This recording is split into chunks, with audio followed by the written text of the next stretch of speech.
ActionAid, with funding from Martin Hill's family, has been implementing the Hills Project in 4 schools in Gogonyo Sub-County, Pallisa District for the past 2 years. The Hills Project aims at increasing education financing to promote access to quality public education for all children. The project specifically aimed at addressing education inequality through the following: increased awareness of the rights to free quality education by children and parents, increased accountability in the delivery of free quality public education, existence of earmarked funds for free and quality education, existence of legislation and policies to improve public education and regulate private providers of education. We noticed that financing of public schools was really not up to date to meet the standards of good quality public education. And so there were a lot of challenges that most of these public schools were facing. For example, the infrastructure was poor. The teacher-pupil ratio was very low. You would find in a school about one teacher having to attend to about 100 children. And also schools were being run without any plan of development. And so all these challenges really gave us a pointer that we needed to do something. Pallisa District has been posting some of the worst education results both for primary and secondary schools in Uganda. To change this and improve the education standards, ActionAid, through the Hills Project, used an advocacy approach targeting children, teachers, school management committees, parent-teachers associations, district and local leaders to ensure that everyone participated and contributed. The project, now in its second year of implementation, has impacted not only in the 4 schools it's being implemented, but also at district level. One of the biggest challenges that have been contributing to the poor education standards in Pallisa District has been lack of enough teachers in public schools. However, because of constant lobbying of district officials by ActionAid under the Hills Project, this year, Pallisa District passed a budget of close to 1 billion shillings to cater for recruitment of teachers and nurses. There has been increased financing, especially to the education sector, because education sector alone has been consuming over 30% of the whole district budget, and it's the one which has the highest funding, because when you look at teacher salaries, that is something to do with 4 billion, something of the sort, 4 to 5 billion, compared to other sectors. 2021, we are a little stabilizing. We are being given a wage, and I think we are going to recruit around 297 teachers. That will take us a long way in enhancing education services. Before the Hills Project, these 4 schools did not have clear plans, and schools were run in an ad hoc manner. Through the project, teachers, members of management committees, and parent-teachers associations were oriented on their roles and expectations.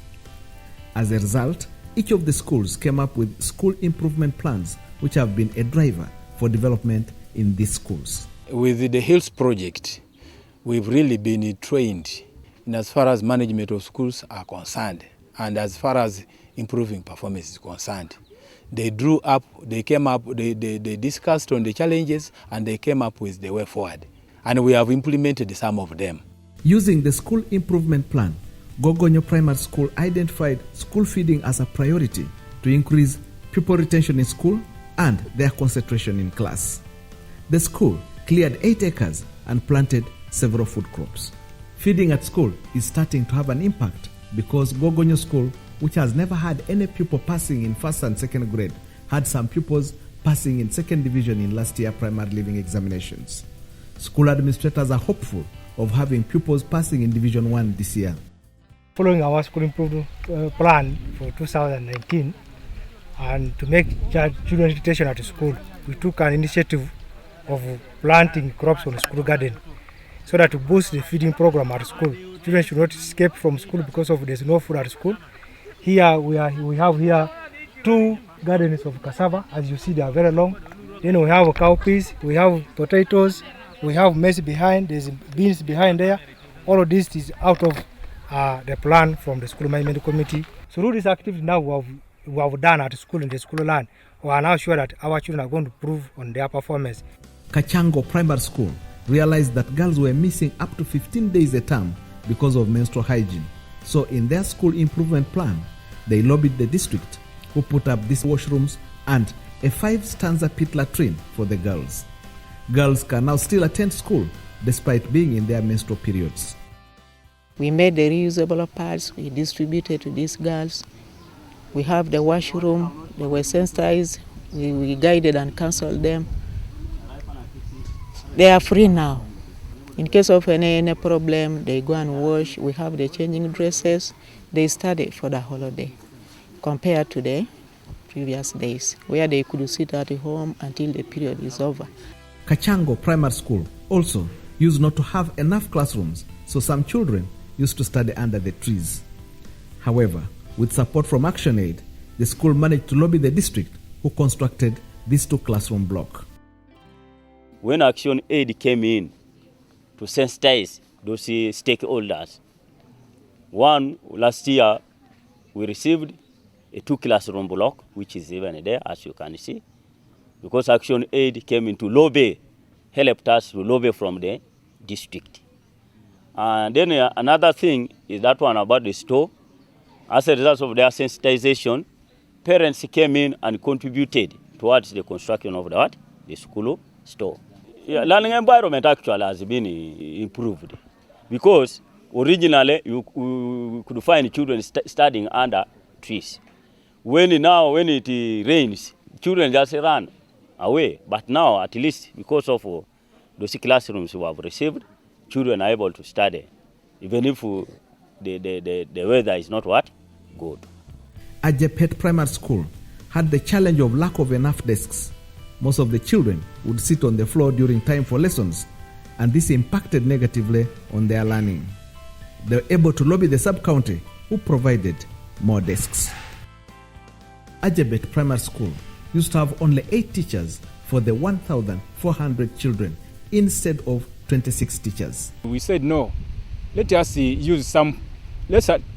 encourage parents to contribute some development money, and we bring some teachers around to come and help us, much as we wait for the district to recruit more teachers, because now government takes a bit slow. We cannot wait for only government. So we managed to recruit some 2 teachers who are paid by the development money, which is paid by the parents. And at least they helped us to teach, and the manpower at least improved somehow a bit. Pupils of the 4 schools were also sensitized about their rights according to the Rights Charter and how to demand for these rights. Child rights clubs have been formed in each of these schools, specifically to promote child rights awareness in schools and in communities. I have a right to shelter, I have a right to feed, I have a right to educate, I have a right to play. The 4 schools were also supported to establish talking compounds displaying key messages for the learners to familiarize and become agents of positive change. The schools were also each given notice boards and suggestion boxes. Children have been using these suggestion boxes to air out their issues. Uganda is currently under lockdown because of the COVID-19 pandemic currently ravaging the world. Schools have been closed, and this has brought education of the children to a standstill. ActionAid, through the HEALS project, has engaged several stakeholders to see how children can learn while at home. They came up with the roles that they can do as school management committees, what the roles that the parents can do, the roles that the district task force or other sub-county task force can do to support remote learning. So during those meetings, they were able to generate many action areas, action points that they will be able to do to ensure that children continue learning at home, and also ensure that they are safe, they are not affected, or their parents get affected with the COVID-19. We are distributing remote learning materials to those children. We are aware that the government provided, but they were not enough. So under HEALS project, we thought of providing more materials, especially to candidate classes, that is P6 and P7 of each of these schools. Primary 6 and 7 pupils of Ajepet, Gogonyo, Akworo, and Kachango were given learning materials of the different subjects to enable them study during the lockdown. This is a welcome relief for poor parents who do not have televisions and radios. As they have given us this reading material, we are going to read, as I think even with my fellow pupils, all of us together we are going to read. And in failure, if I don't manage to understand, if I can't manage, I will consult some teachers because some of them they are near us. Teachers have been tasked to ensure that they supervise and help the children read and understand these materials if the remote learning is to succeed. As these pupils have been given the books, I am very sure, like we have educated them this morning, they are going to ensure that these books will be read while at home. As a class teacher of primary 6, I am going to engage my fellow teachers of the class and even those who are not in P6 to ensure that these children revise, are coached in one way or the other. The HILS project has shown that by bringing together the different stakeholders, holding each other accountable, increasing financing to public schools, access to quality education for the rural poor is possible. There is need to scale up the good practices of this project, especially ensuring that each school within Pallisa district has a school improvement plan.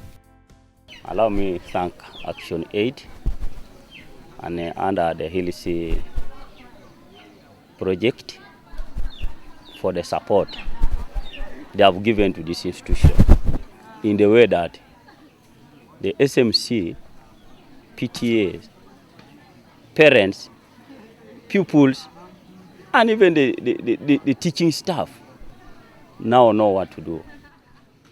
Because where they have taken the school, where the school has reached, even if they say today that the project is ending, we can pick up from there. You know, if there is somebody who has been nursing your child, and now that the child has been mature, so when you are handed over your child, you take over the responsibilities. The sub-county is ready to take over from where ActionAid has ended.